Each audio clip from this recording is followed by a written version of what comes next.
It's okay. So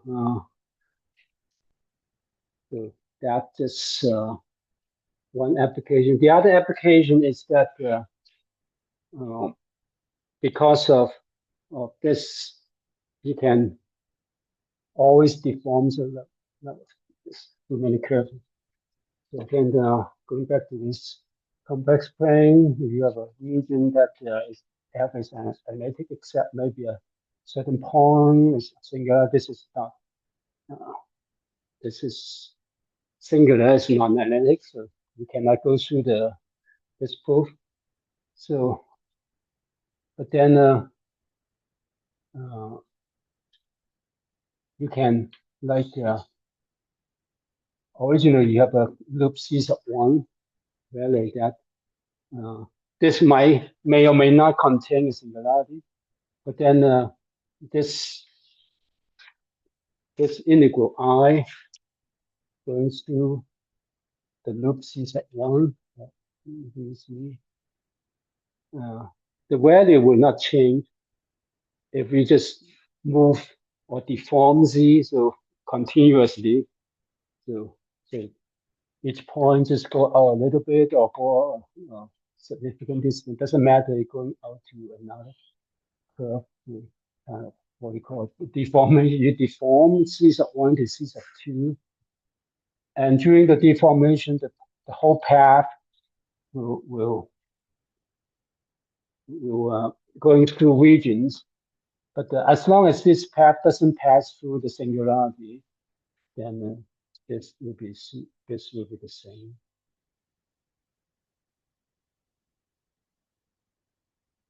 Okay, so that's one consequence of the Cauchy theorem. Why is this? Why from the Cauchy theorem you can say that as long as you deform it, it will be the same.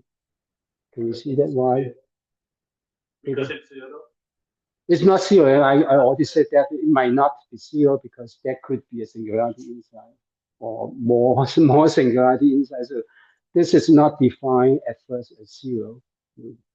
But I'm just saying that you can deform whatever this path C sub one to another path C sub two as long as all this the curve bound the boundary, the path integral, the path doesn't going through region of singularity. As long as this is you deform it like that, then the value of the integral is unchanged.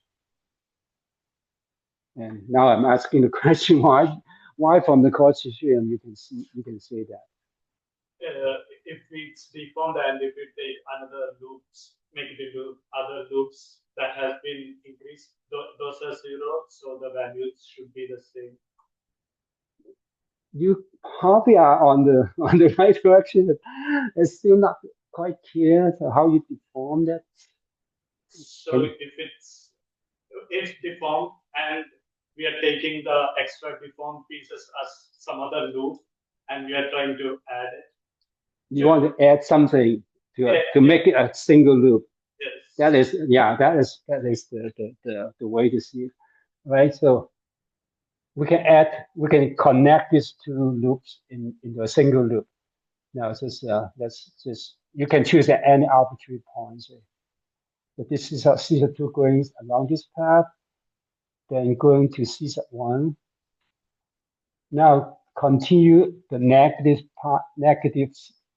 path of C sub one, going almost the same point, and then go back to C sub two, and then continue the C sub two path. Okay, so this will be your new I. So this is I prime. Okay, going I prime is this new loop. This new loop is you have this C sub two going along, and then there's a detour, but this detour is over a very small distance. These two lines are almost parallel. In fact, you can argue that they are exactly parallel in the infinitesimal sense. So basically, C sub two just continue, right? The C sub two just move continually. So the direction of this, the lower path is to the left, the upper path is to the right. Okay. So C sub 2 is the same. You keep C sub 2. Now, after you go to C sub 1, you go to the negative sense, going past C sub 1, right? And then go to almost the same point. So basically, you minus a loop integration of C sub 1. And then you add one, say, so this is the path. So like this is P sub 1. And going this send, you call it positive, and this the other send is minus P sub 1. Basically, they are the two parallel lines. So you press P sub 1 and minus P sub 1. And then in the same integram, right? So you can see that almost because they're almost parallel, the two contribution from P sub 1 and minus P sub 1 exactly cancel. So this 2 is 0. And then now this new path, this new loops going through this and that. Now the whole interior of this loop now is analytic because you already exclude this singular point. Possible singular point is now is outside of it, right? This is just like what we draw some of those lines. As long as the curve doesn't go through a singularity, then the Cauchy theorem apply. So this loop, the whole thing will be 0. No, the screen. This is 0, right?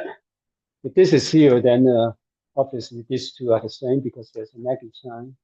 So going through the loop C sub 1 is the same as going through the loop C sub 2.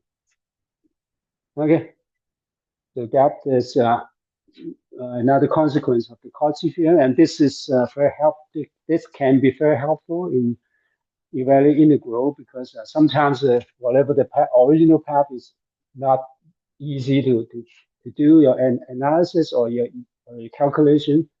You just keep deforming it until you get the path that is easier to do your integration, right? So that would be helpful, and we'll use those kind of techniques later in the later section when we actually have all the components that we need.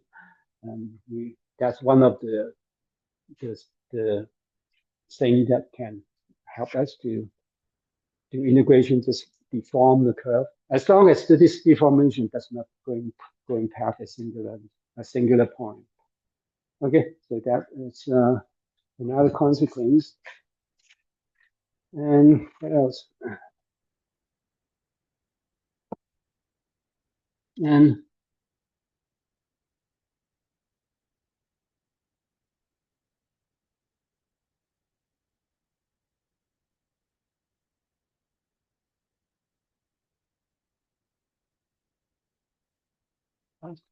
I think we're done with this section. Yeah, I don't think there are other things.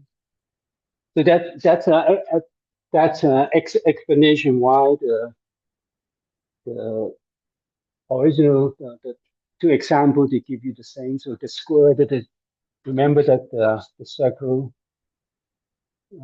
integration and the square integration with a possible singularity at the origin, the c to the n dc, that integral, whether you use a circle or square, it doesn't matter because the singularity is inside at the origin. So you can deform the square to a circle, and you will get exactly the same result, right? And that is if you carry out the calculation example, you will see that you can confirm that.